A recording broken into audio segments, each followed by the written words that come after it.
paramos no artigo... Nós falamos do artigo 6º, né? Então, hoje nós vamos falar do artigo 7º.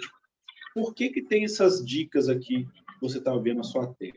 É simplesmente para você entender que tem alguns artigos que estão relacionados, né, a normas internacionais, ou seja, eu falo de extraterritorialidade, e outros artigos de normas nacionais, normas internas. Isso não quer dizer que não há aplicabilidade da língua. Isso quer dizer que eu tenho que ficar atento que quando acontecer qualquer situação no exterior, eu vou aplicar a LINDB de uma forma. Quando acontecer qualquer situação dentro do país, eu iria aplicar a LINDB de outra forma. E qual que é essa situação que eu estou falando? São situações específicas, né? Que hoje nós vamos falar um pouquinho aqui sobre essas situações específicas. Então, vamos lá. Deixa eu só mandar um link aqui para o pessoal do vídeo. Esqueci.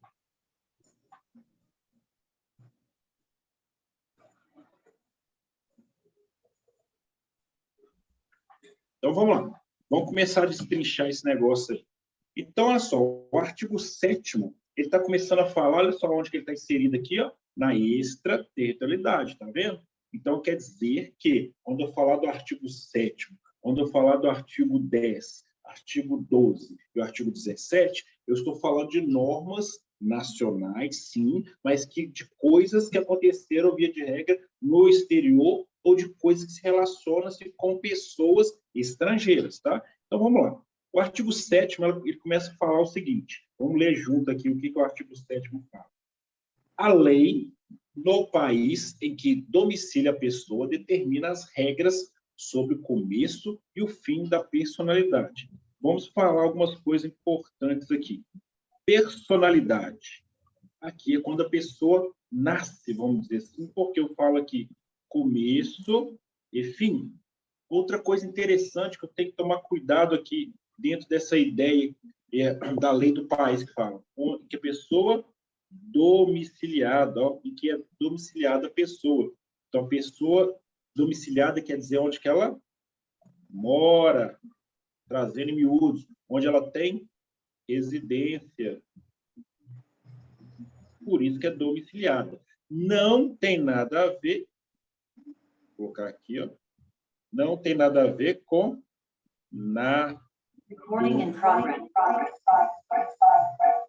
naturalidade.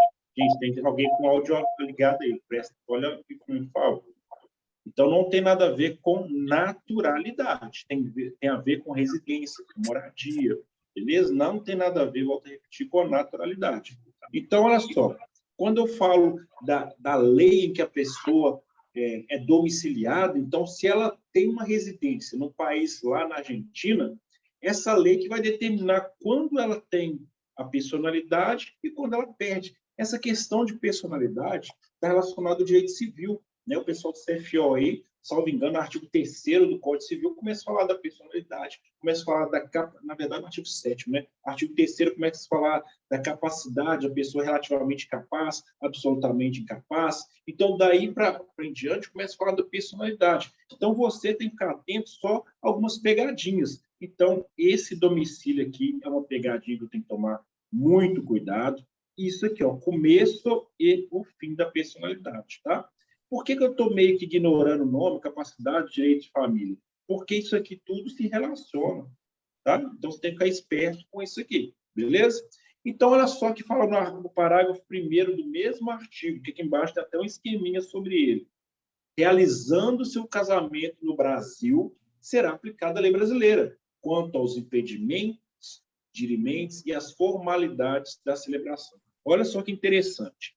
Esse parágrafo 1º, ele me dá uma previsão muito legal, porque ele fala o seguinte, se eu sou estrangeiro, né, vamos pensar assim nesse primeiro momento, mas eu realizei o casamento no Brasil, quer dizer que eu aplico a lei brasileira, mas não é na sua totalidade, porque quando ele falou que não é na sua totalidade, ele falou que, ó, quanto 2 requisitos que para a lei brasileira é fundamental. Quais são esses requisitos? Impedimentos, ou seja, eu não posso casar com 2 pessoas ao mesmo tempo, é um exemplo, e formalidade da celebração. Porque para o Brasil, o casamento é um ato solene, um ato formal. Sabe aqueles casamentos lá debaixo d'água que passam no Fantástico?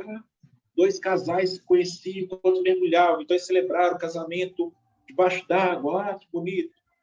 Um casal de paraquedista pulou, não sei de onde, casou ali. Que bonito. Para o Brasil, não tem validade nenhuma esse casamento, porque ele não atendeu a formalidade que é da celebração. E essa formalidade não é estar à frente de um pastor, de um padre, ou falar que quer. A formalidade é ir lá no cartório, no juiz de paz, e assinar. Então, o casamento ele só tem validade naquele ponto. Então, de igual maneira, se eu casar com alguém somente na igreja, seja ela qual for, ela não tem validade nenhuma. Quem é casado sabe que antes ou durante o casamento, você tem que também fazer aquela assinatura lá que vai ter validade, né, como casamento, aquela formalidade da celebração. Então, o Brasil ele tem como requisito essa formalidade, ele tem como requisito esse ato solene, por isso tem o famoso juiz de paz. Tá? Então, o interessante desse parágrafo primeiro é você entender que aplica-se a lei brasileira, mas não pega de maneira lato senso, não. Por quê? Ele vai aceitar um pouquinho, ele vai te dar uma maleabilidade ali para você aceitar. Deixa no meu país, eu tenho essa costume também, beleza. Mas só que o impedimento e a formalidade eu não abro mão. É isso que está falando no artigo 7º, parágrafo 1º. Aceita-se outras coisas, mas enquanto falo de impedimento, enquanto eu falo de formalidade, eu não tenho conversa, não. Eu não tenho conversa. É isso e pronto. Tá joia? Então, aqui tem um esqueminha aqui, ó, falando do impedimento e da celebração. Beleza? Então, ótimo. Vamos para frente aí. Vamos para o próximo slide. Vejamos, o parágrafo 2º, estou falando ainda do artigo 7º, então isso quer dizer que eu estou pegando regras da extraterritorialidade, ou seja, eu estou preocupado com aquelas coisas que acontecem fora do Brasil, né? Ou que acontecem no Brasil, mas que eu tenho uma pitada de legislação estrangeira. Por isso que eu falo de extraterritorialidade, né? Só se lembrar do artigo 7º lá do Código Penal. Aí vem falar de maneira específica e direta sobre estrangeiros que têm casamentos aqui realizados dentro do nosso território. O casamento de estrangeiros poderá, isso aqui é importante para a banca chamada CRS, celebrar perante as autoridades diplomáticas ou consulares do país de ambos os nubentes. Ué, o que isso está querendo dizer? Isso está querendo dizer o seguinte, que quando eu faço um casamento em território nacional, eu falei que eu aplico a lei brasileira, quanto aos impedimentos e também quanto à formalidade, não é? Então, essa formalidade ela tem relação, como eu disse, a você ir na frente do juiz de paz, que chama, e assinar lá, pô, eu aceito, te aceito como mulher, não é isso?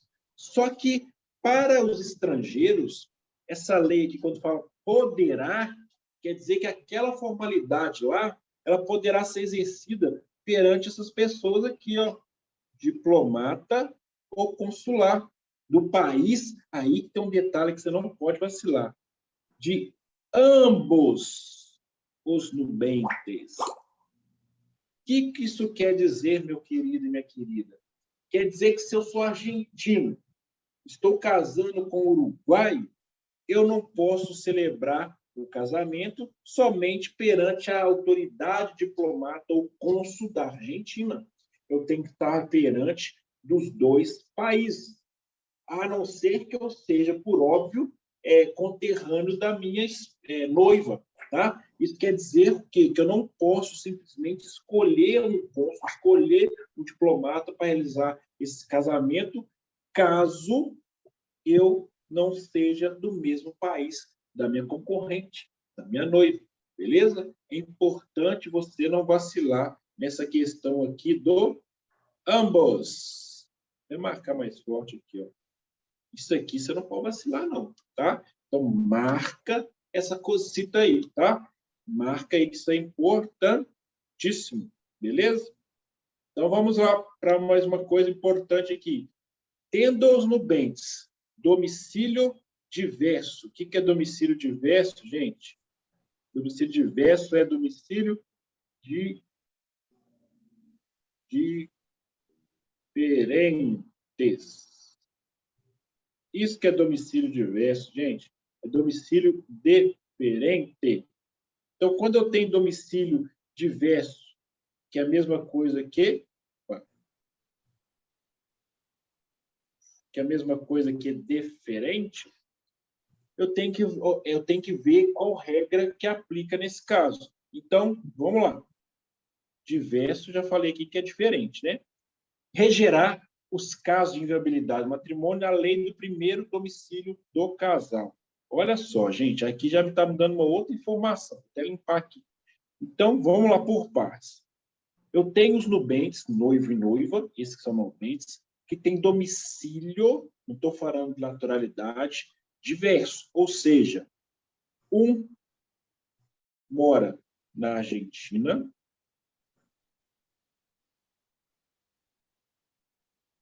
o outro mora no Uruguai. Isso é diverso, ou seja, diferente, beleza?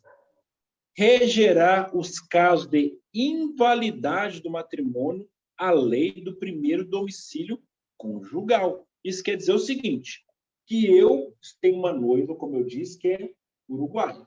Eu sou argentino. Então, qual lei que vai se aplicar em relação de ser válido ou não aquele matrimônio? Aquela lei do primeiro domicílio conjugal. Isso quer dizer o seguinte, se eu, Elton, vou casar com uma pessoa que é uruguaia, eu sou argentino e a gente vai morar no Uruguai, a lei que será aplicada quanto à invalidade ou não do casamento será a lei uruguaia, que será o nosso primeiro domicílio conjugal, ou seja, depois que a gente casou, a gente vai morar em tal lugar. Mas, se o meu primeiro domicílio for chileno, foi lá no Chile, a lei que vai aplicar em relação à inviabilidade é a lei chilena.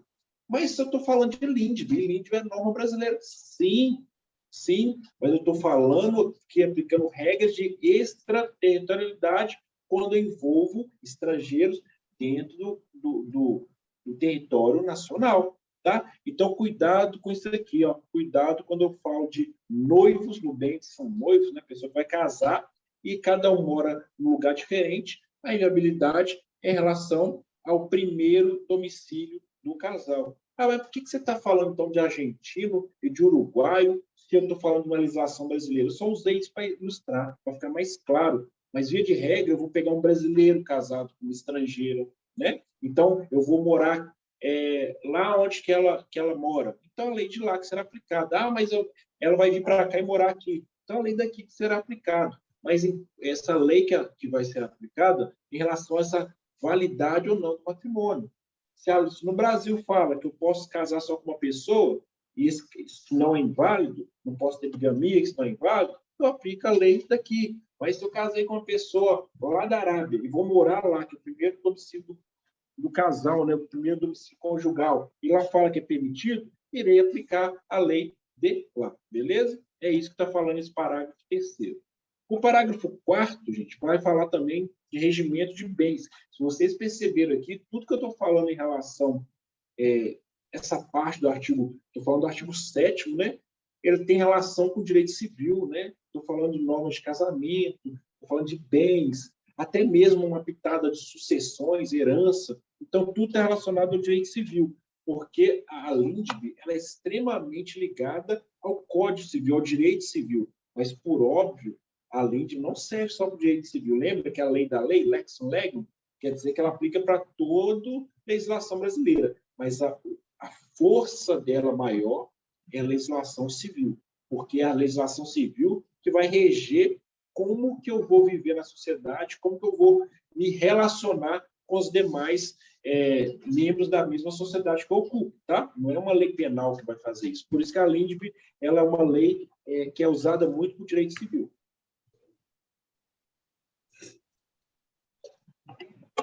Tomar aguinha, né? Faz parte. Então, vamos lá.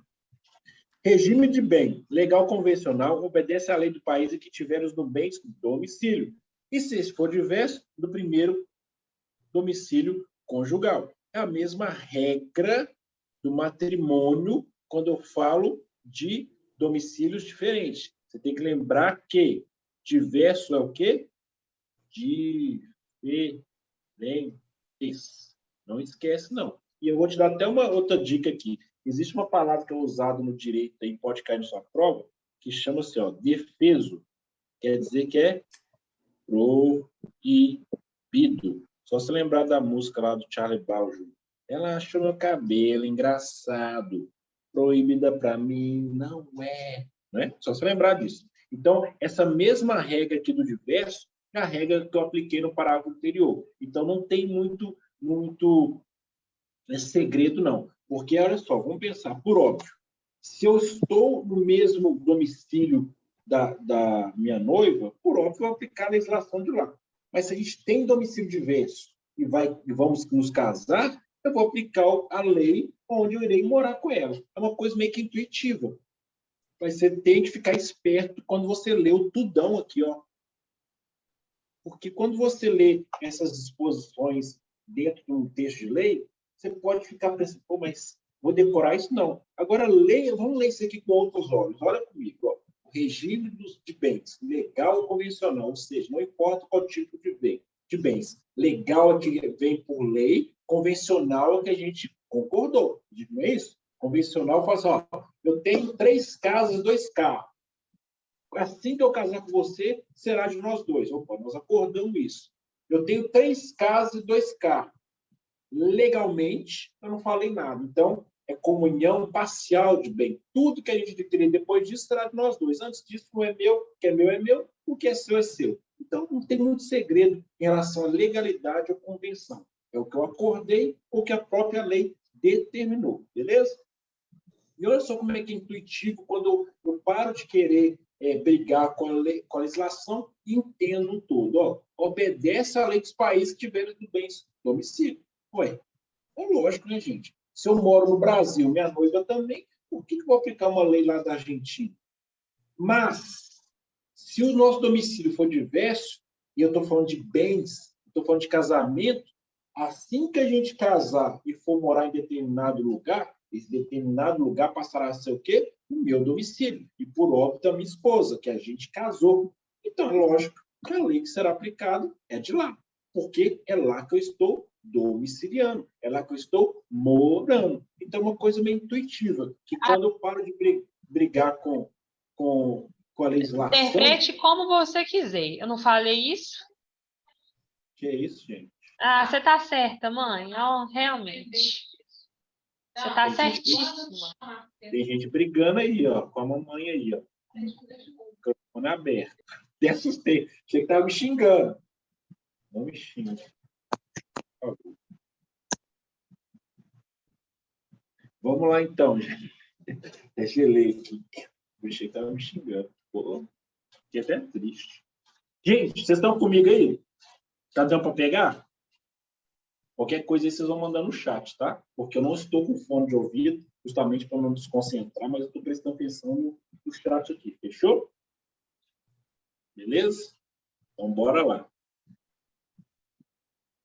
Então, continuando. Cadê minha caneta aqui? Eu até perdi minha caneta. Vamos lá.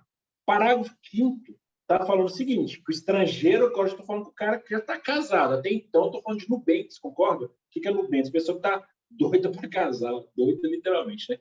Está doida para casar, beleza? Então, o estrangeiro casado, que se naturalizar brasileiro, pode. Opa, pode é uma palavra que eu tenho que tomar cuidado nessa tal de banca de CRS. Então, aqui, ó, pode.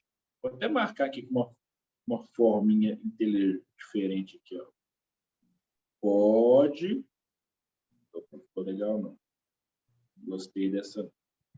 Pode, mediante expressa anuência do cônjuge, eu tenho certeza. Vai até minha esposa pegar. Ô, Pedro, faz aí, não, cara. A anuência do cônjuge. Esposa boazinha, só para de chorar. Gente, o que é anuência? Para quem não sabe, os desavisados. O que é anuência? Opa. O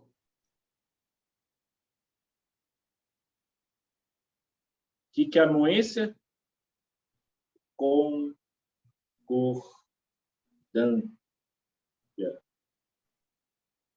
Permissão também, isso.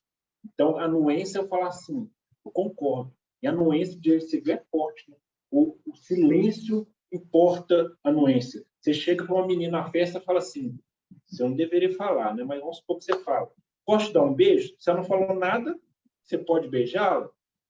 Depende, né? Mas quer dizer o seguinte, quando eu não falo nada, quando eu sou calado, quer dizer concordância, tá? Então, cuidado aí, tá? Anuência é concordância. Estou lendo os comentários aqui, estou rindo. Por que ele escreve concordância? Né? Então, anuência. Então, essas coisas todas eu vou traduzir para vocês no material que estou preparando, dessas coisinhas chatas em relação ao direito, tá? Então, olha só, vamos retomar aqui. O estrangeiro casado que se naturalizar brasileiro pode, mediante expressa concordância, expressa permissão, expressa anuência do seu cônjuge, que já casou, requerer ao juiz, no ato da entrega do decreto de naturalização, se apostila ao mesmo a adoção do regime de comunhão parcial de bens, respeitados os direitos de terceiros da data da adoção competente. O que está querendo dizer? Vamos traduzir aqui, gente. Está querendo falar o seguinte. Primeiro, eu sou estrangeiro que casei e me naturalizei brasileiro, né? Primeira coisa. Então, me tornei brasileiro naturalizado. Joia? Então, ótimo. Eu entrei com pedido de naturalização, eu preenchi os requisitos lá do artigo 12, inciso 2 da Constituição Federal e entrei com o pedido de naturalização. No momento que eu vai ser entregue essa naturalização, ou seja, essa concordância do governo, fala, beleza, a partir de agora você é um brasileiro também, naturalizado, eu posso pedir que seja adotado, essa adoção que está falando aqui, em relação de adotar, de usar o regime de comunhão de parcial de bens. O que isso quer dizer? Eu moro lá nos Estados Unidos, sou ricaço, milionário, casei com uma brasileira, cumpri os requisitos aqui e passei, moro, né? Nesse caso, tem que morar durante mais de tantos anos aqui no Brasil, cumpri os requisitos, entrei com pedido de naturalização brasileira. Foi autorizado. A partir daí eu falo assim, beleza, a partir desse momento que eu sou natural brasileiro, eu quero também que o regime que seja aplicado para mim e para minha esposa seja o regime de comunhão parcial de bens. Ou seja, tudo que foi adquirido após o casamento é de nós dois. Tudo aquilo que eu tinha antes é só meu. Por que pode isso a partir dessa naturalização? Porque até então não se sabe qual regime que vai aplicar. Até então eu não sou brasileiro. Então os bens que eu possuo não estão diretamente ligados no primeiro momento à minha esposa atual, né? A pessoa com quem eu casei ali. Mas a partir do momento que eu me torno também brasileiro, nesse caso brasileiro naturalizado, que é a possibilidade que tem, eu entro naquelas regras brasileiras. Então, posso sim adotar o regime que é a regra do jogo no ordenamento brasileiro, que é a comunhão parcial de bens. Se você não falar nada, você casa automaticamente com comunhão parcial de bens. Por isso que fala de anuência. Mas por que então que ela fala assim, ó, o estrangeiro casar, que se naturalizar, pode, mediante expressa anuência do seu cônjuge. O que isso está querendo dizer? O cônjuge, ele casou com o estrangeiro e, para aquele momento, pode ser que não seja interessante que se aplique a comunhão parcial de bens. Não, falou, opa, negativo. Nossa comunhão é universal de bens, porque nós casamos, assim eu quero manter. Então, quer dizer o seguinte, que basta que essa concordância não seja... Basta não, né? Aliás, não basta que essa concordância, que essa anuência seja um simples silêncio. Lembra que eu falei agora há pouco? O silêncio, direito penal, direito civil importa a anuência? E até o exemplo, você chegar na menina e falar assim, posso te beijar? Se ela não falar nada, será que você pode beijar? Depende. Por quê? Para esse caso, a concordância tem que ser expressa. Expressa não é eu chegar lá e falar assim, pode eu ficar calado. Não. Essa concordância tem que ser formal. Então, essa expressa aqui está relacionado à formalidade. Beleza? Agora, para a minha prova, importa, eu preciso me ligar diretamente, tem que ser um ato formal? Não. Você tem que saber que não basta essa concordância ser silêncio. Ou seja, não basta que eu fique simplesmente em silêncio. Eu tenho que, de maneira expressa. Então, na sua prova, essa expressa aqui é uma palavra muito forte para colocar como pegadinha. Vou só um P aqui, tá? Essa palavra aqui, pode, é uma coisa muito forte para colocar como pegadinha. E, por óbvio, essa anuência aqui, ó, ela também pode cair em pegadinha. Como que essa anuência cai em pegadinha? Linkando a expressa com a anuência, porque o silêncio é uma modalidade de anuência. Então, o Wellington norte-americano, casado com uma brasileira, cumpriu todos os requisitos para sua naturalização e requereu junto ao consulado brasileiro o que seja naturalizado. No momento em que foi decretada a sua naturalização, o Wellington pediu que seja adotado por ele e por sua esposa o regime parcial de bens. Sendo assim, para que isso aconteça, é necessário que apenas haja anuência do seu cônjuge, certo ou errado. Outra forma de colocar. Sendo assim, será necessário a anuência do cônjuge? Está errado. A anuência tem que ser expressa, não basta simplesmente concordância. Sendo assim, é necessário que a esposa ou cônjuge não se oponha a isso? Depende. Se essa não oposição for de maneira expressa, é a mesma coisa de eu concordar de maneira expressa. Então, está vendo como que a banca pode trazer, aliás, ela pode trabalhar de várias maneiras para te confundir? Por isso que é importante você entender o que é anuência, o que é concordância, né? Importante você entender que essa concordância tem que ser expressa, que é formal. Porque se você simplesmente só ler e decorar esse artigo, na hora que colocar lá que concorde, você vai confundir. É necessário, mediante expressa declaração do cônjuge. Está certo, porque é uma forma de concordar. Então, a anuência, colocando nesse ponto aí, ela está dizendo simplesmente que concorda ou não, beleza? Poderia ter escrito concordância, né? Eu acho que seria mais fácil também. Então, vamos lá. Esse artigo 6º, parágrafo 6º, 7º e 8º aí, vou ler até mais rápido, tá? Que eu não vejo grandes coisas nele, não. Mas vamos lá. O divórcio realizado no estrangeiro, se um ou ambos os cônjuges forem brasileiros, só será vou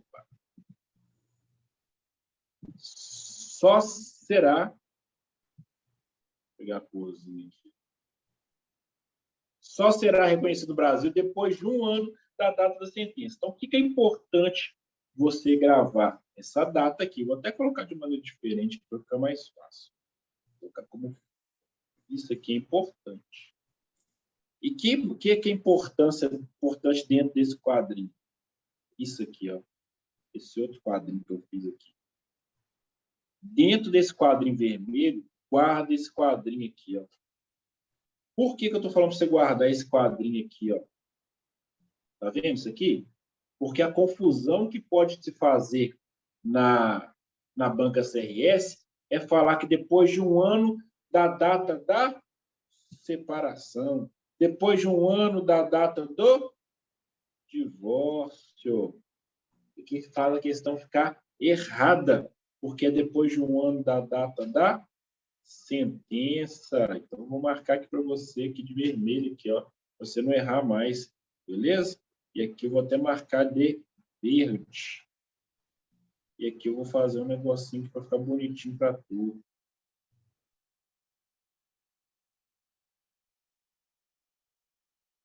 Então, cuidado só com isso aí. Isso aí, eu acho que é uma coisa que você deve tomar cuidado. Então, escreve no cantinho ali. É 1 ano, mas não é qualquer 1 ano. É 1 ano da sentença. Quer dizer que eu posso ter separado dia 3 de junho e minha sentença saiu dia 10 de dezembro. A partir daí, começa a contar 1 ano. Beleza? Então, cuidado com isso. Mas eu só estou divorciado depois que tem a sentença. Ué, será? Não necessariamente. Porque eu estou falando aqui do divórcio realizado no exterior, né? Então, divórcio realizado no exterior. Eu tenho que passar 1 ano da sentença onde determinou o divórcio. Não é 1 ano, efetivamente, da separação de corpos. Não é 1 ano de qualquer situação diferente disso, beleza? Então, ótimo.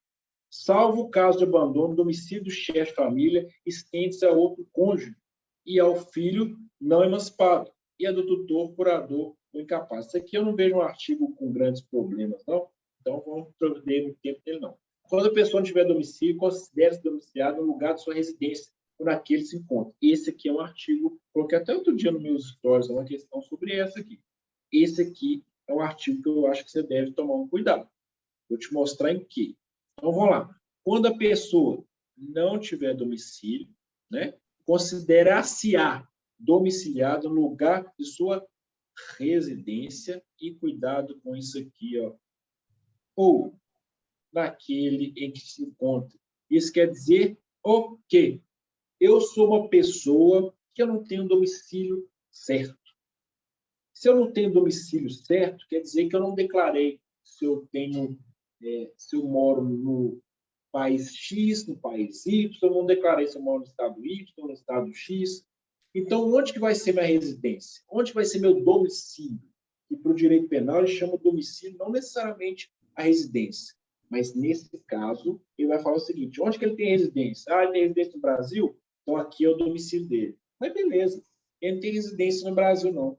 Mas ele foi encontrado no Brasil. Então, lá é considerado o domicílio. Não é para qualquer caso, não. É só para esse caso aqui, quando a pessoa não tem um domicílio declarado. Então, esse parágrafo 8º aqui é um parágrafo que eu acho que você deve tomar cuidado em relação a possíveis pegadinhas dele, beleza? Tranquilo? Eu coloquei até uma questão dessa outro dia nos stories aí. Vocês até me pediram para voltar com questões no Instagram. Hoje eu não coloquei, porque eu estava muito corrido trabalhando na rua, tá? Então, a partir de amanhã eu volto a colocar. Pergunta aí da Maria Luísa. Esse parágrafo também está relacionado ao casamento. Sim, está relacionado ao casamento. Boa pergunta, inclusive. Vou até mostrar o porquê disso, tá? Vou até fazer questão de mostrar aqui. Boa pergunta. Nós estamos no parágrafo 8º, não estamos? Nós estamos estudando uma lei, não tá? Então, toda vez que eu vou estudar uma lei, eu não posso ignorar o caput dela, não. Então, o caput dela está falando aqui, ó, personalidade, nome, capacidade e direitos de família, não foi? Aí a Luísa me perguntou, esse parágrafo está relacionado também ao casamento ou de modo geral? Está relacionado, sim, ao casamento, quando eu falo de direito de família, está relacionado à capacidade, está relacionado ao nome, está relacionado à personalidade. Então, esse parágrafo tem relação com isso aqui, ó, porque está inserido dentro do artigo 7º. E esse parágrafo ele faz parte do artigo 7º. Então, uma ótima pergunta da Luísa. Aparentemente, uma pergunta simples, mas que não é. Tá? Não é. Então, esse parágrafo aqui, sim, está relacionado à questão do casamento. Nós estamos falando do direito de família, nós estamos falando da personalidade, nós estamos falando da capacidade. Tá, joia? Então, bora lá. Artigo 8º. Aqui eu estou falando já de outra disposição. Estou falando da territorialidade. Isso quer dizer o quê? Que, em regra, o que eu vou falar aqui são regras da territorialidade, lembra? Então, vamos lá. Para qualificar os bens e regular as relações a eles concernentes, a eles quem? Aos bens, ao português, né, gente? Aplicar-se-á a lei do país em que estiverem situados. Estiver situados quem? Os bens, de novo. Então, isso tudo aqui está falando em relação aos bens, beleza? Tudo aqui está relacionado com os bens.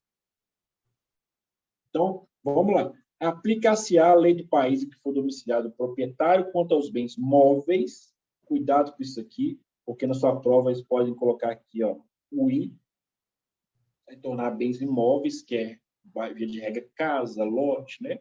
Que é bens móveis, que ele trouxer ou se destinar a transporte para outros lugares. Poxa, mas cai uma questão dessa da prova, será que eu caio numa pegadinha? Eu caio se eu não prestar atenção nisso aqui, ó. Como que eu vou trazer um bem imóvel. Como que eu vou transportar um bem imóvel para outro lugar? Não tem como, né? Então, se eu tiver um pouquinho de atenção com as exposições aqui, ó, eu não erro essa questão também, não. Beleza? O penhor regula-se pela lei do domicílio que tiver a pessoa em cujas posse enquanto penhado. Então, olha lá. Eu coloquei aqui questão do penhor. Questão do penhor aqui. Só uma regrinha para vocês verem. Bens. Regra, que é a regra geral. Lei onde estiver situado quem? Os bens. É isso que está falando. Deixa eu pagar, estou muito confuso. Não? É isso que está falando aqui no caput do artigo 8º. Móveis ou trazidos do transportáveis. Móveis. Isso aqui está falando no parágrafo primeiro. Penhor. Lei do domicílio da pessoa com a posse. Posse de quem? Do bem. Eu só falo que eu estou na posse de algo se aquilo está comigo. Não é isso? Isso que está em posse. Então, esse esqueminha aqui está ligado a cada disposição aí do artigo 8º. Parágrafo 1º, parágrafo 2º. O caput, parágrafo 1º e parágrafo 2º. Beleza? Artigo 9º. Para qualificar e reger as obrigações, aplica a lei do país onde se constituírem. Eu estou falando de quem? De obrigação. Então, a lei de país, onde constitui o quê? As obrigações, né, gente? Então, se eu criei uma obrigação no país, país chamado Brasil, a lei que vai aplicar essas obrigações, né, é naquele país. Não vou entrar aqui no mérito que é a obrigação de fazer, não fazer, deixar de fazer, que são regras do direito civil, que não tem por que a gente aprofundar nisso. Mas você tem que lembrar o seguinte, que isso aqui, ó, eu estou ligado e relacionado à legislação do país onde eu me comprometi a fazer qualquer tipo de obrigação. Beleza? Destinando-se a obrigação a ser executada no Brasil e dependendo da forma essencial, será observada admitidas peculiaridades a lei estrangeira com os requisitos extrínsecos do ato. Extrínseco é exterior, né, gente? Por isso que, ó, extrínsecos do ato. Então, não preocupa, não sofre muito com isso, não. Se você quiser dar uma decorada, uma coisa nesse artigo, só não confunde extrínsecos com intrínsecos, tá? Porque intrínseco é de interior, intrínseco é de interior e o extrínseco é de exterior. Só você guardar isso aqui que você não erra mais não, beleza? Obrigação resultante de contrato reputa-se constituída no lugar em que residiu proponente. O que é proponente? Quem propôs o contrato. Isso aqui está ligado a isso aqui, ó, que eu acabei de falar, né? Beleza? Está tudo interligado. Tranquilo? Daqui a pouco nós vamos entrar nos artigos aí que eu acho mais importante. Artigo 10 está falando da sucessão, né? Sucessão é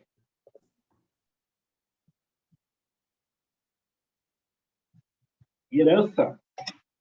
Sucessão está relacionada à herança, né? Herança, comoriência, e por aí vai. Tudo regra do direito civil.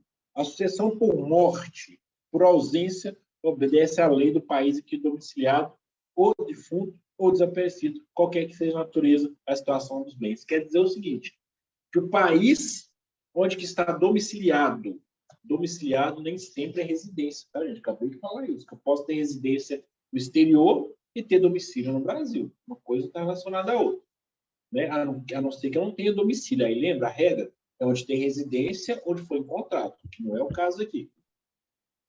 Então, a sucessão por morte ou por ausência, que são as duas sucessões básicas, eu vou aplicar a regra do país onde a pessoa morreu, que é o defunto, onde a pessoa desapareceu, beleza? Porque tem também essa sucessão por desaparecimento. Aí tem um requisito básico também lá do direito civil, que eu não vou aprofundar nisso aqui também, que não tem porquê. Você tem que lembrar aqui que é só a regra que vai ser aplicada é do país onde foi o moribundo, tá? Ou desaparecido. Olha só, sucessão de bens estrangeiros situados no país será regulado pela lei brasileira, em benefício do cônjuge ou dos seus filhos brasileiros, ou de quem os represente, sempre que não lhe seja mais favorável a lei do país do decujus. Isso aqui é importante, gente. Decujus é quem morreu lá, tá? Por que isso aqui é importante? Você tem que entender o seguinte. Os bens do estrangeiro situados no Brasil será regulado pela lei brasileira. O que isso quer dizer? Eu sou estrangeiro, mas eu tenho bem no Brasil, beleza? Então, eu sou americano e tenho bem no Brasil. Por que eu vou aplicar a lei brasileira? Porque eu vou aplicá-la em benefício dos herdeiros, que a gente chama de herdeiros necessários, que é o cônjuge e os filhos brasileiros. Brasileiros. Então, detalhe importante, que detalhe tão pequeno de nós dois, é você lembrar aqui que os filhos, vou até apagar aqui para não ficar, os filhos brasileiros. Eu não estou falando de qualquer filho. Então, cuidado com isso. Só a sucessão vai aplicar a lei brasileira dos bens que estão aqui em favor do cônjuge ou dos filhos brasileiros. Então, quer dizer que tanto a esposa, o marido e os filhos têm que ser brasileiros. Tá bom? Não quer dizer que eu tenho filho brasileiro, tenho esposa brasileira, mas tenho filho também estrangeiro, a lei brasileira vai ser aplicada em favor deles, não. Eles que se virem para lá, isso está falando. Vou aplicar em benefício daqueles que são brasileiros. Seja eles brasileiros natos, seja brasileiro naturalizado. Pouco importa. Só grava que tem que ser brasileiro, beleza? Aí o detalhe desse parágrafo primeiro aqui, que pode passar despercebido, é que fala o seguinte: quando não for mais favorável à lei lá do estrangeiro. Isso quer dizer o seguinte: se eu for aplicar a lei brasileira aqui ao cônjuge e ao filho brasileiro em relação à sucessão de bens, mas tem uma lei lá do país do cara que morreu, que é mais favorável, inclusive, para esses brasileiros, aí eu aplico a lei de lá. Tá? É isso que eu estou falando aqui. Traduzindo esse parágrafo primeiro, está falando o seguinte: sempre será aplicada a legislação mais favorável ao cônjuge e aos filhos brasileiros, independente se essa legislação seja brasileira ou estrangeira. Sempre será aplicada a mais favorável. Beleza? Aí tem um esqueminha aqui, cadê minha caneta? Tem um esqueminha aqui para você também depois dar uma lida. Vou até mandar esse slide para vocês depois. Fechou? Lacrou? Artigo 11. Tá tranquilo, gente? Tá, né? As organizações destinadas a fins de interesse coletivo, como sociedades, fundações, obedecem à lei dos estados em que se constituírem. Ou seja, eu fiz uma organização em determinado país, é lá que vai ser aplicado. Por que eu estou falando de determinado país? Porque o Estado, o que ele quer dizer aqui, é Estado-país, tá, gente? Essa lei de introdução à norma do direito brasileiro, tá? Esse Estado aqui é Estado-país. Não poderão, entretanto, ter no Brasil filiais, agências ou estabelecimentos antes de serem atos constitutivos aprovados pelo governo brasileiro, ficando sujeito à lei brasileira. Então, quando eu falei que, volto a repetir, toda vez que a linha de Estado, Estado-país, Brasil, Argentina, Estados Unidos, tá? Não é Estado, Minas, São Paulo, Rio Grande do Sul, não é isso? Então, aqui ele está falando basicamente daquelas organizações aqui no parágrafo, no caput, destinadas a fins de interesse coletivo, tá? Interesse coletivo. E aqui ele fala o seguinte, que não pode ter filiais aqui no Brasil antes de ser aprovado pelo governo brasileiro. Então, se eu constituir uma firma no Chile, que tem relação ao interesse coletivo, é por óbvio, ela vai obedecer à lei de lá. Então, eu tenho uma organização no Chile, foi criada lá, e tem uma filial aqui no Brasil. Essa organização é de fim coletivo. Ela vai obedecer à lei do Chile. Porém, necessariamente, ela vai passar antes por uma aprovação do governo brasileiro.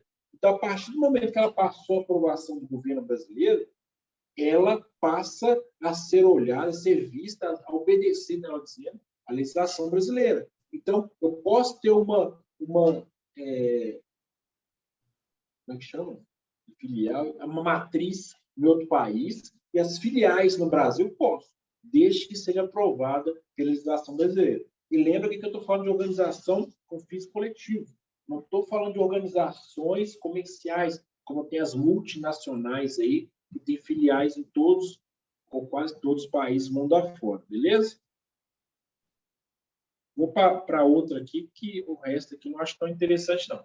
É competente a autoridade judiciária brasileira quando for réu domiciliado no Brasil ou aqui tiver sido cumprida a sua obrigação. Isso aqui é muito intuitivo, né, gente? Mas, de igual maneira, tem que tomar cuidado com esse artigo aqui. Olha só. É competente a autoridade judiciária brasileira. Quando eu falo autoridade judiciária brasileira, eu estou falando de juiz. Beleza? Não estou falando de delegado, não estou falando de polícia. Autoridade judiciária brasileira. Quando o réu tiver domicílio no Brasil, ou, que é importante, aqui tiver de ser cumprida a obrigação. Isso quer dizer o seguinte: eu tenho domicílio no Brasil e tenho obrigação que foi adquirida fora, porém com dever de cumprir a obrigação aqui no Brasil. De igual maneira, eu também serei alcançado pela jurisdição brasileira. Quando eu falo jurisdição, é o juiz. Ele tem competência, né? Tem competência para julgar, para verificar aquela obrigação se foi cumprida ou não, mesmo que eu não tenha assumido a obrigação no território nacional. Mas o local onde eu vou ou deveria cumprir a obrigação é aqui no Brasil? Sim, a autoridade judiciária será competente para avaliar e exercer a sua jurisdição. E aqui fala que somente a autoridade judiciária brasileira compete conhecer as ações relativas a imóveis situados no Brasil. Então, cuidado aqui também para você não confundir com móveis. Aqui na sua prova pode escrever assim, ó, bens móveis. Não são bem móveis, são imóveis. Casa, lote, carro é não, moto é não, lancha é não. São bens imóveis, que por óbvio não se movimentam. Tá? A autoridade judiciária cumprirá concedido o exequatur e segundo a forma brasileira, pela lei brasileira, diligência de precados por autoridade estrangeira. Isso aqui eu acho irrelevante. Isso aqui está falando o seguinte: quando uma autoridade estrangeira pede para que algo seja cumprido aqui no Brasil, quem que é a autoridade competente para cumprir esse pedido, nessa diligência, né? Que traduzindo uma carta precatória. A carta precatória é quando eu mando uma solicitação para uma autoridade para cumprir determinada diligência que eu não tenho competência para cumprir. Dentro do Brasil, isso acontece o tempo todo. Então, eu mando uma carta precatória lá no sul de Minas, porque para não ter que ir lá, eu falo assim, houve aí tal pessoa para mim. Então, ela passa a ser uma autoridade deprecatante ou deprecata, tá? Deprecata. Beleza? Então, é isso que está falando. Isso aqui é meio que irrelevante para a gente. Não vamos sofrer com isso. Vamos para o próximo. 13. 13 é galo, né? A prova dos fatos ocorridos no país estrangeiro recear pela lei que vigorar. Não acho tão relevante também isso, não, tá? Agora, o 14, a gente fica um pouco esperto, que tem umas palavrinhas aqui que o CRS adora. Não conhecendo a lei estrangeira, poderá o juiz exigir de quem invoca prova de texto e da vigência. O que você está querendo dizer? Que o juiz não é obrigado a conhecer a lei estrangeira, não, para ele aplicar a legislação brasileira, né? Então, caso ele não conheça, ele pode exigir de quem a invoca prova do texto e da vigência. O que é isso? Ele está querendo dizer o seguinte: não tem algumas situações aqui, acabei de falar, por exemplo, aqui das associações de finalidades coletivas, que a lei que vai reger essas autoridades é no local, né? Falei que o Estado, dizer Estado do país, onde se constituírem. Então, se tiver alguma situação, alguma lide, algum conflito que precisa ser resolvido pelo judiciário, o juiz, se ele não conhece essa lei, ele fala assim, pô, se você está exigindo que seja aplicada essa lei, porque a lide dá essa providência, traz esse texto da lei para mim com a vigência para eu analisar. É isso que está querendo dizer aqui, resumidamente, tá? Será executado no Brasil a sentença proferida no estrangeiro que reúne os seguintes requisitos. Isso aqui quer dizer o seguinte, que para executar uma sentença, deixa eu marcar aqui, proferida no estrangeiro, ela tem que reunir alguns requisitos aqui. Primeiro, ter sido proferido por juiz competente. Esse juiz é lá onde? No estrangeiro. O juiz tem que ter competência, tem que ter jurisdição. Ter sido as partes citadas ou haver sido legalmente verificado a revelia. O que é revelia? Eu não fui lá. Eu estou sendo julgado, eu caguei, andei. Do jeito que ia acontecer lá, é isso mesmo. Isso que é revelia, ser julgado sem querer participar. Eu nem fui lá. Ter passado julgado, ou seja, segunda instância, né? Lembra lá quando a gente falou que, agora há pouco, que não influenciará o direito adquirido, a coisa julgada, né? O ato perfeito. Então, quando passado julgado aqui, é a coisa julgada, beleza? E ter a formalidade necessária para a execução no lugar em que foi proferido. Ter sido traduzida por intérprete autorizado. E o mais importante de todos, que é esse aqui, ó. Ter sido homologada pelo... Na sua prova, provavelmente vai estar o quê? Supremo Tribunal de Justiça.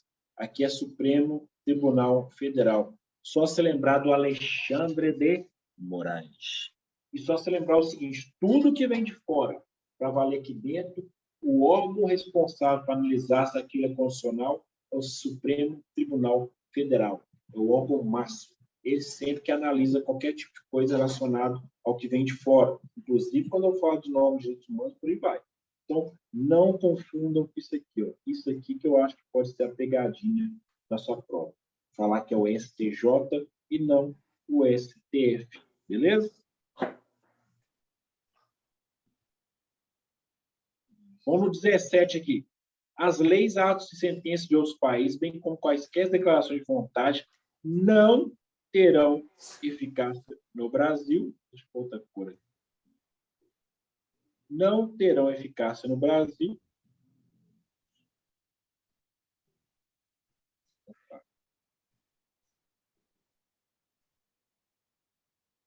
Não terão eficácia no Brasil quando ofender a soberania nacional, a ordem pública e os bons costumes. O que você tem que guardar nisso aqui? Ó? Eu acho que você tem que guardar essas três coisinhas aqui. Ó. O que eu acho que você deve guardar essas três coisinhas aqui? Porque apesar que é decoreba e é mesmo, não vou mentir para você, não, eu tenho que saber que para eu falar da eficácia, né, a eficácia da sentença aqui no Brasil, eu preciso que ela não fira a soberania nacional, porque o Estado é soberano.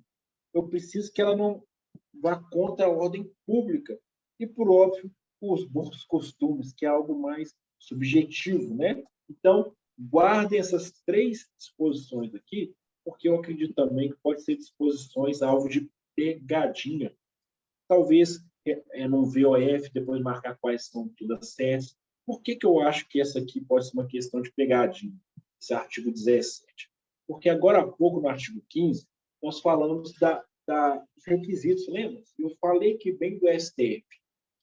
Então, quando eu pego essa questão dos requisitos e faço relação com as sentenças para ter eficácia, é muito forte eu conseguir colocar isso aqui. Ó. Por quê? Deixa eu ser mais claro. Eu acabei de falar que eu tenho requisito que tem o STF, não falei? E quando eu vou colocar uma pegadinha de prova, eu posso falar o seguinte: para que uma lei tenha eficácia no Brasil, ela tem que ser reconhecida. Uma lei não, né? Para que uma sentença possa ter eficácia no Brasil, ela tem que passar pelo STF. Olha aqui, a sentença proferida no Brasil será executada no Brasil se tiver, por exemplo, passado por STF, que é o exemplo que eu estou dando. E aqui eu estou falando da eficácia da lei. Opa. Eficácia da lei, eu não estou falando que necessariamente é execução da lei. Eu estou falando que ela é eficaz. Né? Então, cuidado com isso. Cuidado com esses requisitos aqui para não te confundir com o artigo 15, que eu vou te mostrar de novo aqui para a gente não errar. Aqui eu estou falando de execução da sentença. Ou seja, já tem uma sentença proferida, eu vou executar, tem os requisitos, né? Vamos lá no 17, para você perceber o que eu estou querendo te mostrar. Aqui eu estou falando de eficácia no Brasil. E essa eficácia aqui, eu não estou falando de sentenças somente. Tem sentença? Tem. Inclusive está aqui, ó, sentença. Eu estou falando de lei, estou falando de ato, tá? Então, cuidado com isso também, tá? Cuidado com isso aqui também, para você não confundir soberania, ordem pública e bons costumes com requisitos da sentença que está no artigo 15, beleza? Dá uma olhadinha nesse artigo 17 aí também, beleza? Esse artigo 18 aí, gente, que está falando de brasileiros em relação ao casamento e atos da registro civil. Isso aí não tem dúvida. Por quê?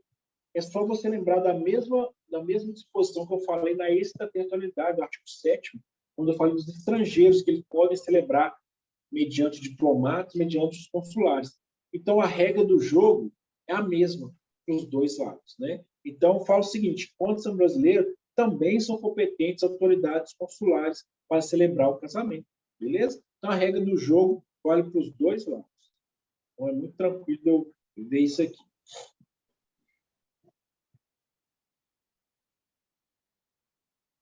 Eu não quero falar. Vamos falar do artigo 20 seguintes, que eu acho importante aqui, porque tem umas coisas aqui bem interessantes. Artigo 20.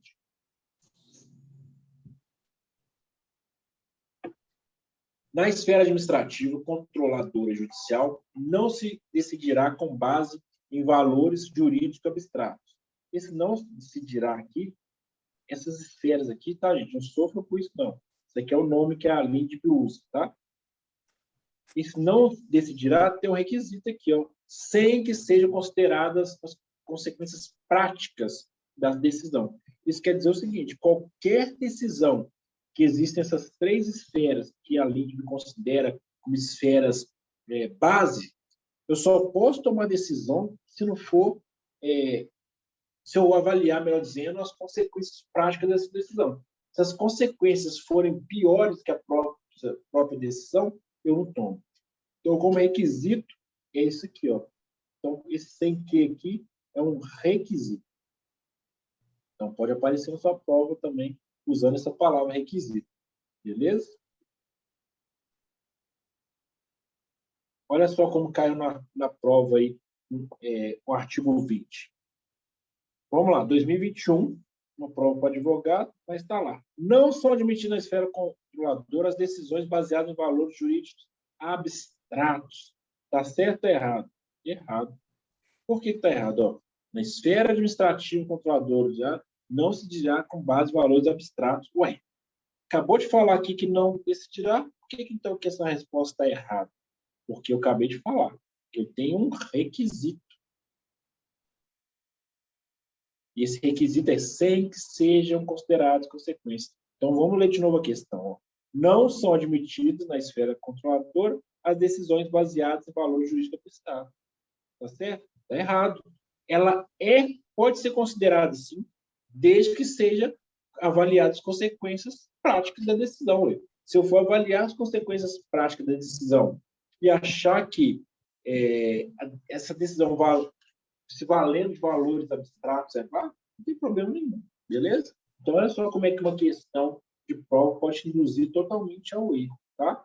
Porque aqui eu tenho um requisito, ou seja, um artigo que necessita de um complemento, tá? E aqui ele falou somente da esfera controladora. Beleza, são três esferas. Mas ele quis falar só de uma. Não exclui a outra, não. Então, cuidado com isso aí. Cuidado com isso aí, que às vezes você bate uma questão dessa e fala assim, opa, mas eu lembro realmente que não pode decidir com valores jurídicos abstratos, não. E é uma questão de prova, porque tem um complemento sem que seja considerado consequências práticas. Então, quer dizer que eu posso decidir? Posso, desde que seja considerada as consequências práticas da decisão. Tranquilo? Olha só, vamos no artigo 21 aqui, que é interessante também, que está relacionado com o que eu acabei de falar. A decisão que na esfera administrativa, controladora ou judicial decretar a invalidade do ato, contrato, ajuste, processo ou norma administrativa deverá indicar de modo expresso suas consequências jurídicas e administrativas. Isso quer dizer o seguinte: quando eu decreto a invalidade de qualquer ato, eu devo necessariamente e expressamente indicar as consequências jurídicas e administrativas do quê? Da minha decisão. Da minha decisão de quê? De invalidar o ato.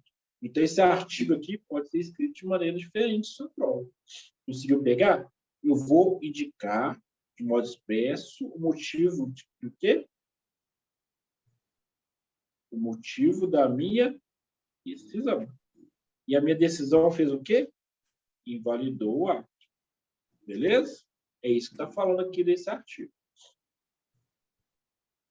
Essa linha é chata, né? Muita coisa para a gente brincar nessa linha. Então, aqui tem um esqueminha sobre todo esse artigo, que depois você dá uma olhadinha lá. Eu quero falar de outro artigo específico aqui. Ó. Vamos falar do 23. A decisão administrativa controlador, chata demais mesmo. Mas olha só, gente, não fica só preso nos primeiros artigos, não, tá? Dá uma lida nessas pegadinhas que eu estou mostrando para vocês aqui, que é interessante. Se não cai na prova, ótimo. Mas eu acredito que do artigo 20 para frente terá pelo menos uma questão, por causa disso aqui, ó, que é o que tem de mais recente na LINDB. A LINDB é de 1812, né? Mas mais recente essa mudança do artigo, desses artigos aí como um todo, no ano 2018 para 2019. Isso que eu coloquei até no título, mudanças recentes. Recentes não, né? Mais recentes. Então, vamos lá. A decisão administrativa controladora ou judicial que estabelecer interpretação ou orientação nova sobre norma de conteúdo indeterminado, impor um novo dever ou novo condicionamento do direito, deverá prever regime de transição, blá, blá, blá, blá, blá. Precisa você decorar isso tudo? Não. Mas tem que saber que quando eu vou estabelecer uma interpretação ou orientação nova sobre o conteúdo indeterminado, eu tenho que prever esse regime, porque eu tenho um deverá, eu tenho um poderá, tá? Lembra do conteúdo indeterminado, lembra que eu vou impor dever o novo condicionamento de direito. Então, se é assim, eu tenho que prever o regime de transição. Mas quando que eu vou prever esse regime de transição? Quando indispensável para o novo dever, o novo blá, blá, blá, blá, blá. Isso quer dizer o quê? Que esse deverá aqui, gente, não é um deverá. Ele só vai ser deverá quando, vou colocar até de cor diferente aqui, ó. Ele só vai ser um deverá quando for indispensável. Então, quando não for indispensável, ele vai ser um poderá. Então, na sua prova, você tem que ficar atento ao seguinte: sempre deverá prever, blá, blá, blá? Não. Só deve prever quando é indispensável. Então, nessa questão de sua prova, provavelmente vai estar a palavra sempre. Para substituir esse deverá prever. Então, se ela quiser te pegar aqui, vai estar colocando a palavra sempre. Tá? Sempre deverá prever. Aí você marca como errado. Porque ela só deve prever quando for indispensável. Então, para essa questão de prova, essa palavra aqui é chave, estará lá na sua prova, se uma questão dessa tiver. Beleza? E aqui está falando um pouquinho dela. Olha só, na esfera controladora, as decisões que impliquem mudança na interpretação da norma de direito indeterminado, observará uma modulação que assegure o período de transição a bem da segurança jurídica. Está certo ou errado? Certo. Por quê? Ela implica na mudança de interpretação da norma sobre conteúdo indeterminado. É isso aqui. Ó. Beleza? É lógico que isso aqui é uma prova de advogado, né, gente? Então, exige um pouquinho mais de interpretação do cara. Ele colocou aqui uma palavra modulação, né? Mas é só para te mostrar que é possível de cobrar em prova. A banca sempre olha que está sendo cobrado por aí, com certeza. Artigo 24. a revisão da esfera administrativa e controladora judicial quanto à validade do ato, contrato ou ajuste ou norma administrativa, cuja produção já se houver completado, levará em conta as orientações gerais da época, sendo vedado que, com base em mudança posterior de orientação geral, se declarem inválidas situações plenamente constituídas. E olha só, como que caiu também uma prova de advogado. Eu estou querendo te mostrar só que é possível cair, tá? A revisão do ato na esfera controladora que já haja exaurido seus efeitos obedecerá à teoria do fato consumado. Olha só, privilegiando sua manutenção a bem da segurança jurídica, ainda que o ato contradiga as orientações gerais da época. Olha só, falou de teoria do fato consumado, falou de contradição. Aí, quando você vai olhar aqui, ó, você vê que não é bem assim. Quer ver? Se houver problema na condição, as orientações da época. Então, isso aqui já mostrava que a questão estava errada, né? Teoria do fato consumado, que também fala. Você não precisa saber dessa teoria, né? Só estou querendo te mostrar nesse momento aqui que é possível, sim, cair questão da lei de lá de um lugar que imagino que não caia. Beleza? Aqui fala de compromisso, né, gente? Em relação à irregularidade. Esse é um artigo aqui que eu não vejo grandes problemas dele, não. Agora, do artigo 27 e o 28, por exemplo, vai ter uma questão de prova aí. Pode anotar aí, você vai lembrar de mim. Vai ter uma questão desse artigo 28 aqui, tá? Então, vamos falar primeiro do 27. A decisão do processo na esfera administrativa e controladora judicial poderá impor compensação por benefícios indevidos ou prejuízos anormais ou injustos resultando do processo da conduta dos envolvidos. A decisão sobre a compensação será motivada, ouvidas previamente as partes sobre o cabimento, sua forma, se for o caso, seu valor. Para prevenir e regular a compensação, poderá ser celebrado compromisso processual entre os envolvidos. Beleza. Agora, o que eu quero chamar a atenção é isso aqui, ó. Por isso que eu li até errado. Esse artigo 28, pode anotar aí que vai ter uma questão de prova nesse artigo 28. Pode anotar aí. O agente público responderá pessoalmente por suas decisões ou opiniões técnicas em caso aqui que é um requisito. Dolo, lembra? Artigo 18 do Código Penal. O erro grosseiro, está no artigo 18, inciso 2. Então, aqui está falando de, vou até pagar tudo, aqui está falando de dolo, que está aqui, e aqui está falando de culpa. Isso quer dizer o quê? Que é possível o agente responder por dolo ou culpa? Sim, é possível. Desde que seja aquela culpa grosseira, porque nós estamos falando de erro técnico, tá? Então, cuidado com isso aqui. Isso quer dizer que ele responderá pessoalmente. Isso aqui estará na sua prova. Anote isso aí. Esse artigo 28 estará na sua prova. Certamente será uma das minhas apostas de prova sobre a língua. Então, pode anotar aqui. Depois vocês me falam se eu estou certo ou se eu estou errado. Beleza? Anota aí, viu, Alice? Essa aí vai estar. Quem fez o último concurso da polícia e estudou comigo sabe que eu acertei um bocado de aposta de prova aí. Beleza? Um bocado bom, inclusive, modéstia à parte. Beleza?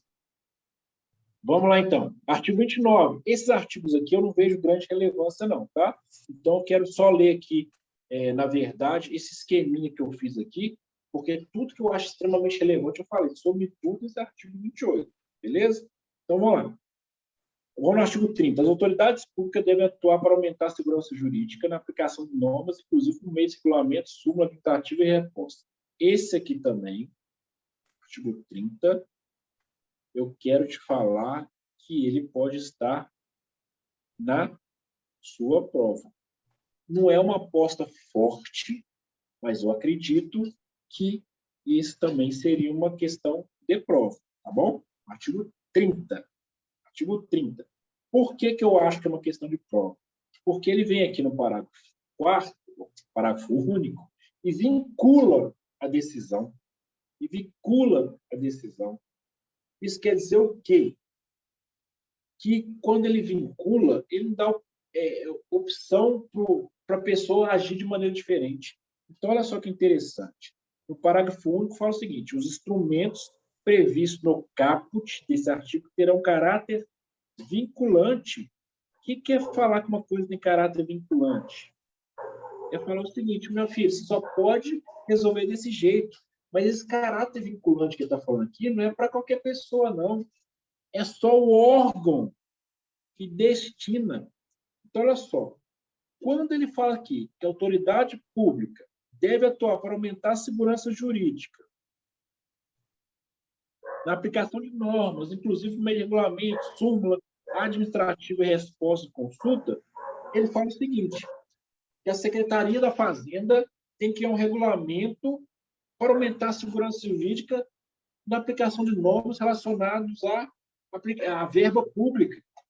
Então, toda norma que essa autoridade aplicar para melhorar, para trazer segurança jurídica, é uma norma que tem que ser aplicada obrigatoriamente para aquele órgão. Então, todo órgão que se relaciona com a Secretaria da Fazenda, obrigatoriamente tem que ser aplicado aquele regulamento, aquela súmula. Eu não posso falar, não, vou aplicar dessa maneira. Não.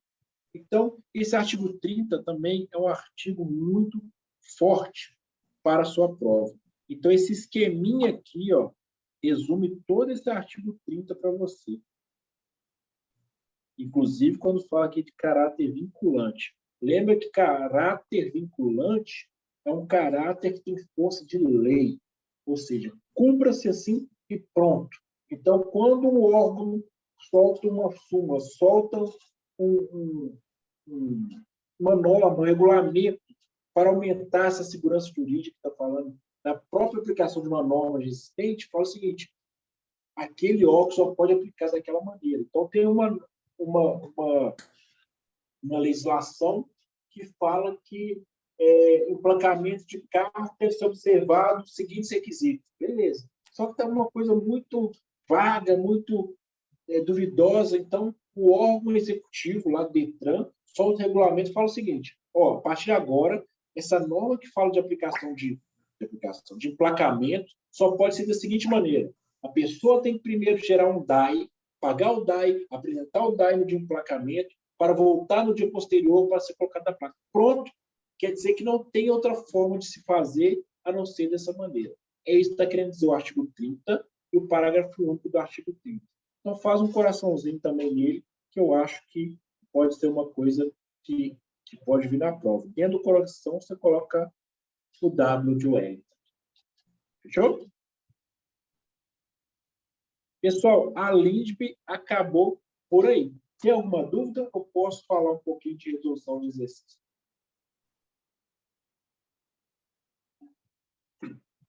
Pode falar? Estou estendendo demais, não gosto de estender muito. Então, vamos lá, meus queridos. Olha só, eu falo isso já tem alguns anos, inclusive, essa técnica aí que eu inventei, que eu falo CTA, conhecimento, técnica e atenção. É lógico, eu falei até na aula 1, as bancas, Brasil afora, sempre usam letra de lei. Engana-se quem acha que não. Sempre usa. Letra de lei é base para qualquer estudo. Só que as bancas vêm procurando um mecanismo para evitar um negócio que chama recurso. A banca CRS, que é a banca da polícia, ela tem adotado esse mecanismo da seguinte maneira: ela tem enxugado um pouquinho o enunciado e simplesmente falado assim: em relação a Decreto-Lei 4657, Lei de Introdução do Novo Direito Brasileiro, marca alternativa correta.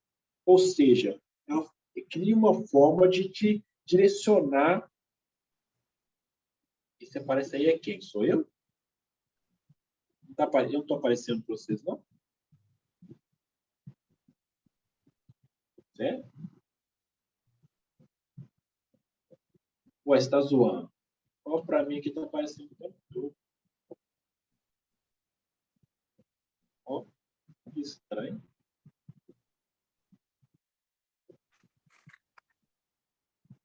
Eu estou no cantinho. Vê se eu estou dando tchau aí. Vocês não estão me vendo?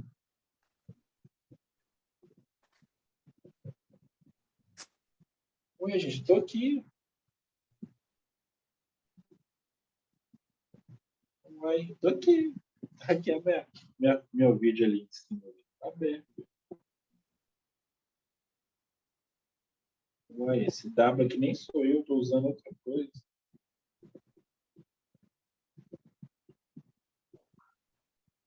Ué, para Isa tá vendo? Tô aparecendo.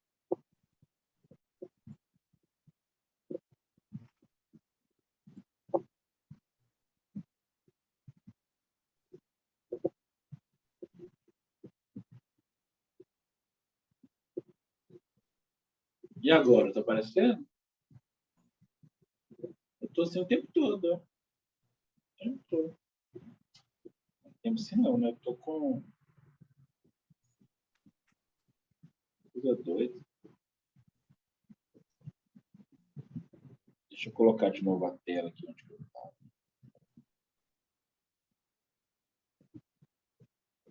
Eu tô o tempo todo, é que eu tô com o tablet, posso por conta disso. Voltar onde eu tava.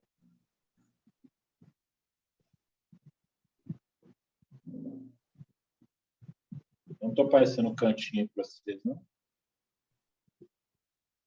Foi mal, então. Na próxima, tô usando o tablet, não sei por que não tá aparecendo. Mas eu tô o tempo todo aqui olhando pra minha cara.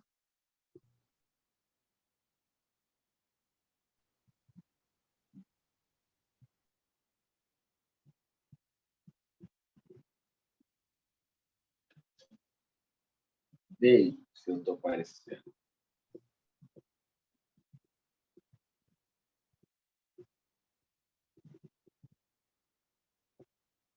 Tá aparecendo na tela comigo? No cantinho, assim, esquerdo? Então, daqui a pouquinho eu volto aí, vocês vão ver. Mas para mim tá aqui não. É isso, ponto superior. Então vamos lá. Voltando aqui, a banca quer te eliminar dessas maneiras, conhecimento, técnica e atenção. Só que ela tem mudado os enunciados, então tem que ficar esperto com algumas coisinhas, tá? Então nós vamos trabalhar um pouquinho essas coisinhas hoje de maneira rápida, que eu vou ter um encontro com vocês somente falando sobre técnicas de resolução do exercício. Está aparecendo minha tela para vocês? Tá, né?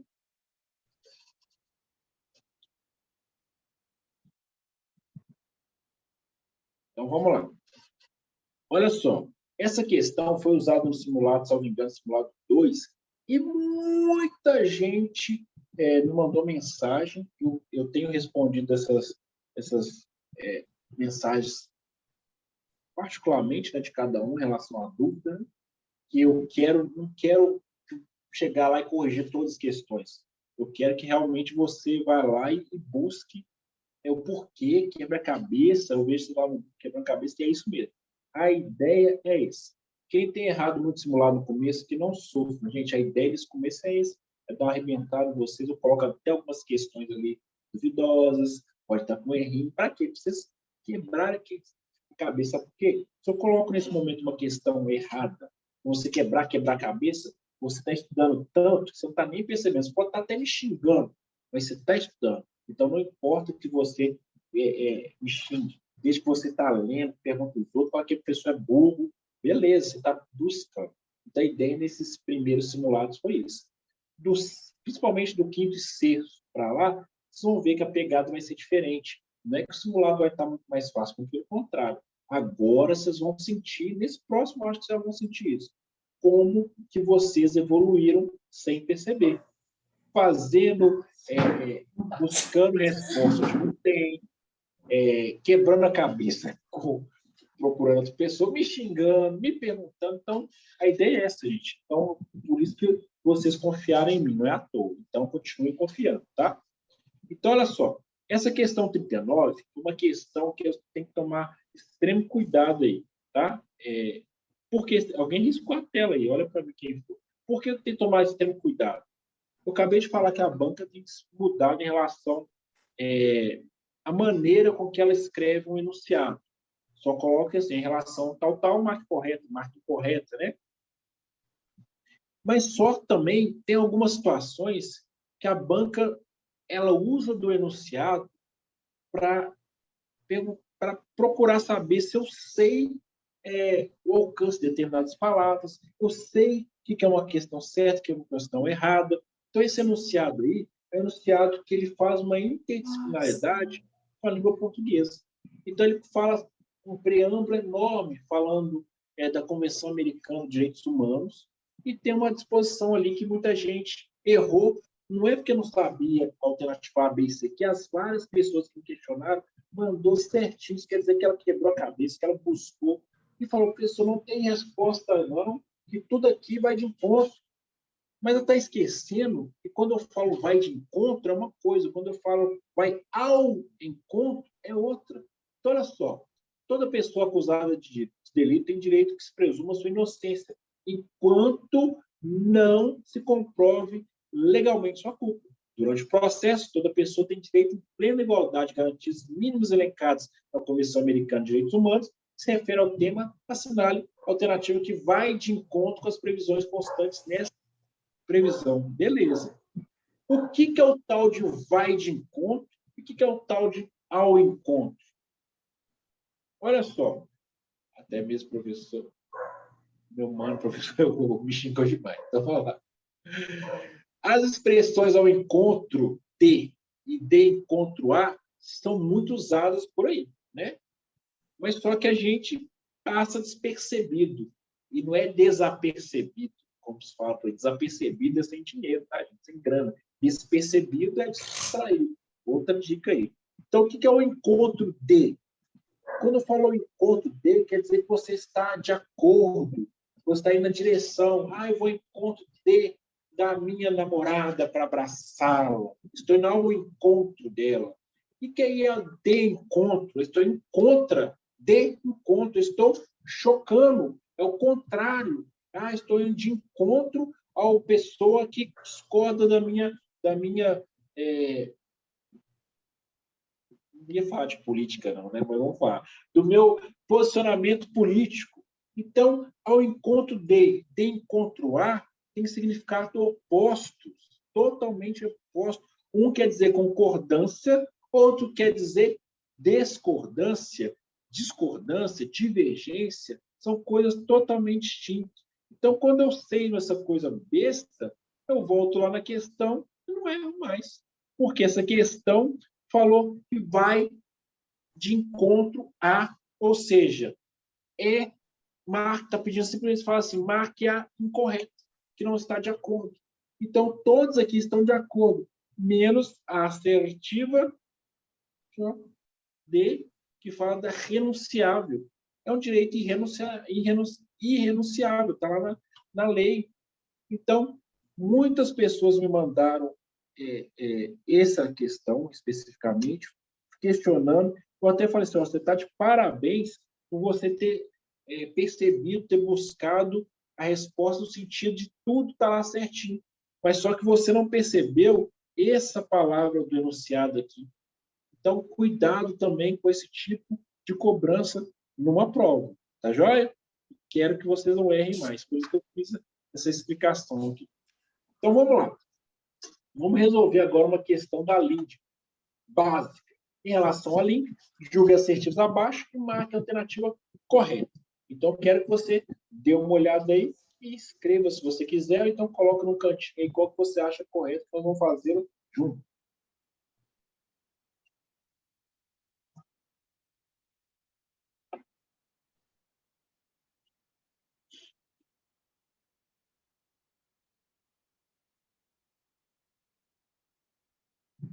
Pode colocar no chat se quiser, tá?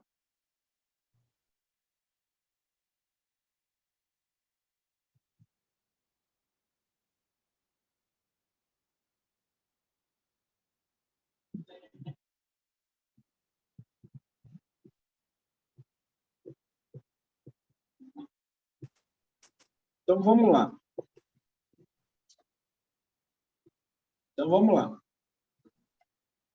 O que eu tenho que fazer quando eu vou resolver qualquer tipo de questão? Primeiro, eu gosto de resolver todas as questões da mesma maneira, tá? Da mesma maneira. Como assim? Eu gosto sempre indo por eliminação. É o famoso chute consciente que eu falo com vocês aí. Quem me conhece mais tempo sabe disso. Chute consciente. Por que chute consciente? Porque numa questão de prova, num concurso, melhor dizendo, existem as questões para você acertar, existem questões para você errar. Então, o chute consciente é muito importante se aplicar desde a questão 1. Por que desde a questão 1? Porque as primeiras questões pode ser que elas estejam mais simples, para você ter aquele ar de, sou bom, sou bom, sou bom.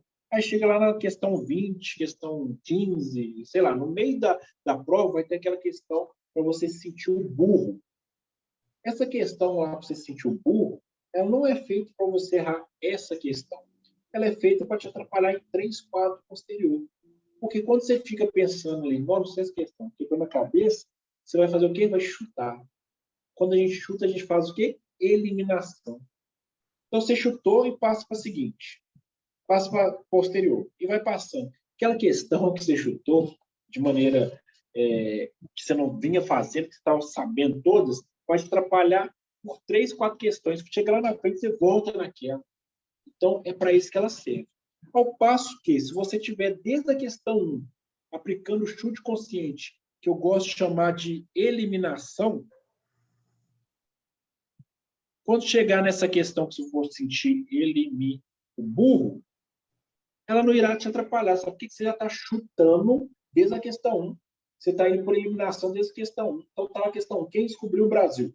Pedro Alves K, 2 pontos. Letra A, Brel. Letra B, Bril. Letra C, Brau. Letra D, Bru. Você está cansado de saber que é o Brau. Mas você vai chegar lá e marcar o Brau? Não. Deixa eu ver. Letra E, Brel.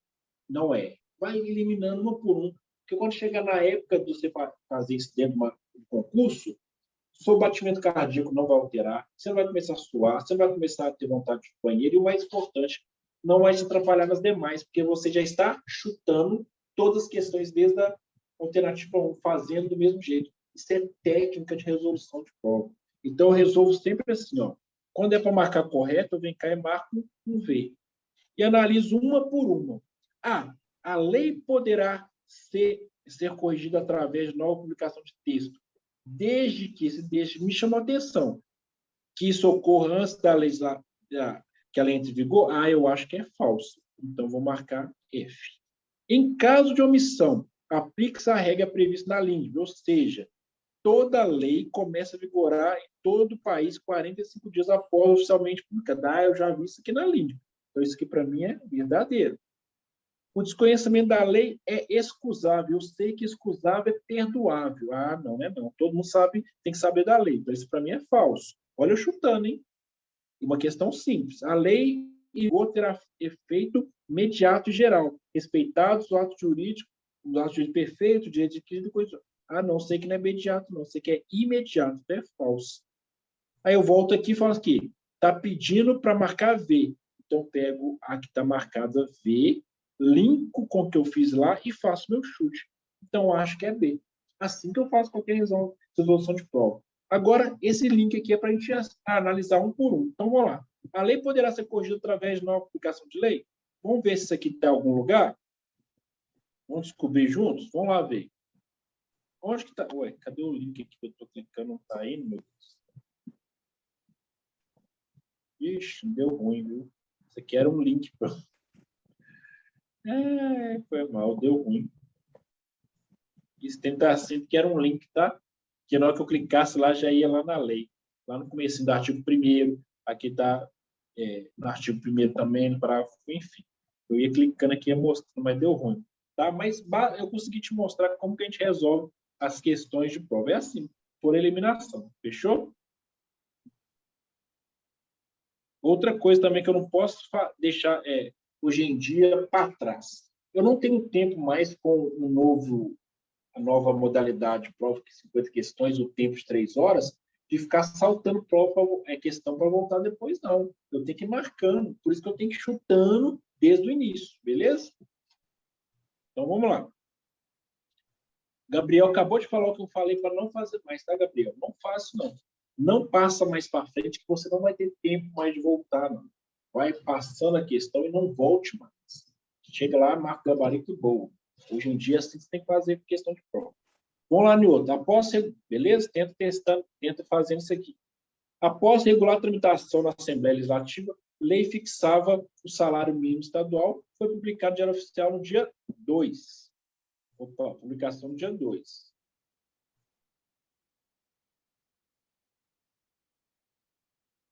Verificando que o texto de lei não constou o valor correto de aprovação do Legislativo, foi providenciada nova publicação, corretivo da lei, que ocorreu no dia 3. Considerando que não foi designada data para a vigência da lei, ou seja, ela estava no vacatio ainda, que são 45 dias, não é isso? Quando não fala nada, 45 dias.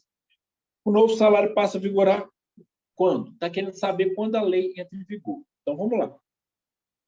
Ela foi publicada no dia 2, só que ela teve uma nova alteração no dia 3. Então, quer dizer que, a partir da nova alteração, eu tenho que dar novo vacatio, novo prazo para ela. Então, a partir do dia 3, eu tenho que dar novo prazo. Não é isso que eu estou pensando?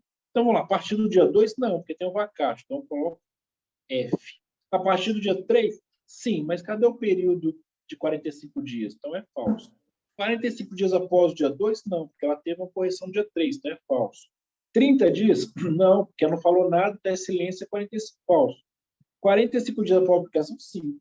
Então, o que é verdadeiro, eu queria verdadeiro, é letra R. Beleza?